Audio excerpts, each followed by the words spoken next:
Ai kasi and yung family niya is may biglaang gala since holiday nga neto.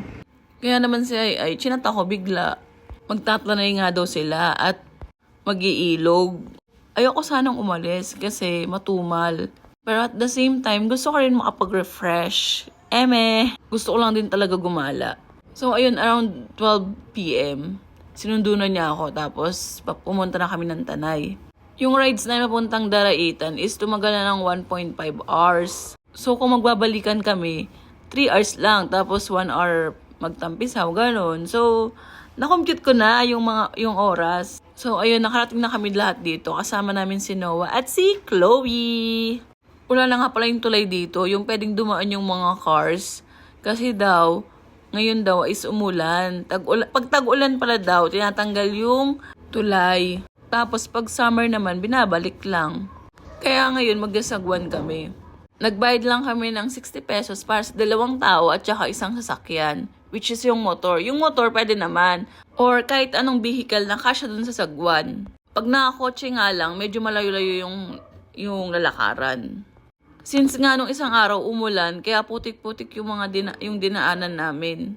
Pero okay naman, nadadaanan naman siya. Hindi naman siya ganoon kahirap daanan ng motor. Medyo marami lang din yung tao that time kasi nga holiday. Pero pagka hindi holiday, konti lang din yung tao dyan. Hindi siya ganoon ka-crowded. Kahit makikita nyo, maraming nakapilang tao. Ayan yung sagwan na gagawing parang tawag ito, magiging transportation nyo para makarating sa kabilang dimension. Mabilis lang din yan, hindi kayo aabot ng 5 minutes. Siguro mga 1 or hindi nga aabot ng 1 minuto eh. Tapos pet friendly din. Tapos after nyo dyan, tsaka kayo magbabayad ng 60 pesos or kung magkano yung sisingilin sa inyo nung nag-ooperate dyan or yung tagakuha ng bayad. Basta yung binayaran lang namin is 60 pesos, tapos 2 tao, isang sasakyan. Ganyan yung vehicle na dala namin. Tapos medyo mabato-bato nga lang. Bago ka pumunta ng Camp Agos. Pero meron naman ng resort dito sa Bungad lang. Yun yung Camp Daloy. Pero mas trip namin sa Camp Agos kasi wala masyadong tao.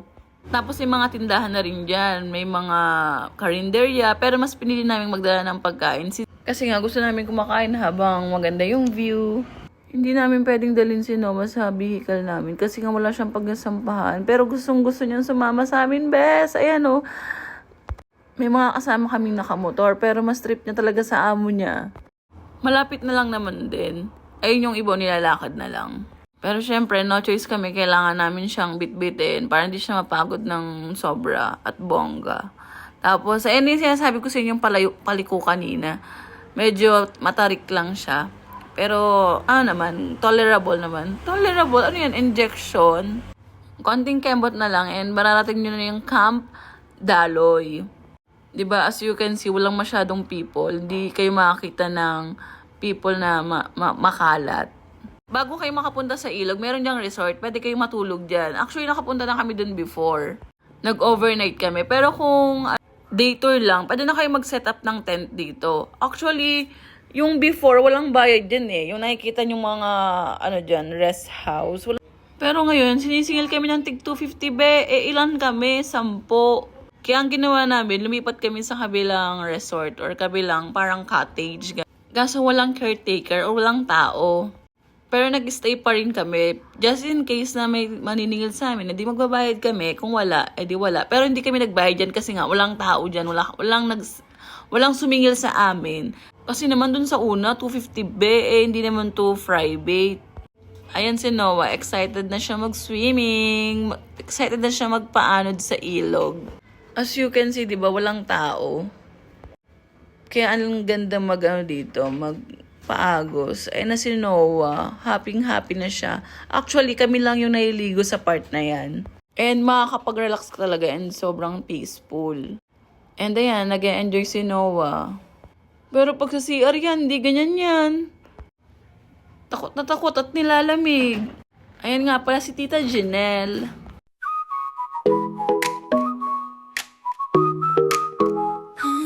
Siyempre, dapat may vitamins B ka para, alam mo yun, refresh lang, chill lang. Grabe si Noah, tuwang-tuwa talaga siya. Oh. Iniisip ko lang, paano kaya pag nagaya siyang mag-ilog? Ano kayang gagawin niya? Or ano kayang sasabihin niya? Siyempre, hipak ulit. Si Noah, niyayaya na ata akong magpaagos. Ito na naman si Tito Cedric. Isa sa mga nambibisit sa akin.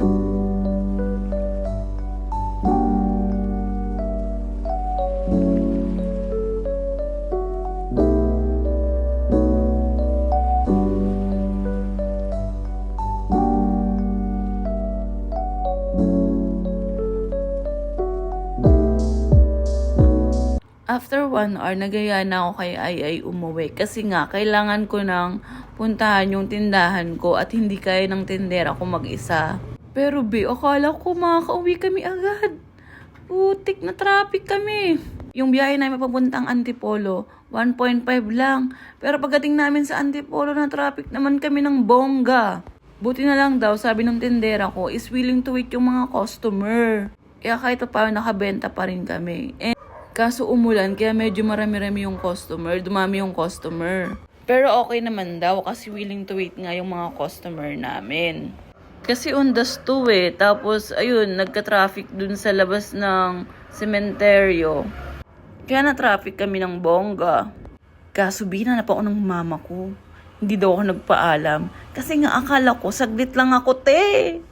Kaya hindi rin natin masasabi ang panahon, no? May mga times talaga na hindi gagana yung mga plan natin sa buhay. Tapos ayan, nagka-picture lang kami sa labas, uwian na.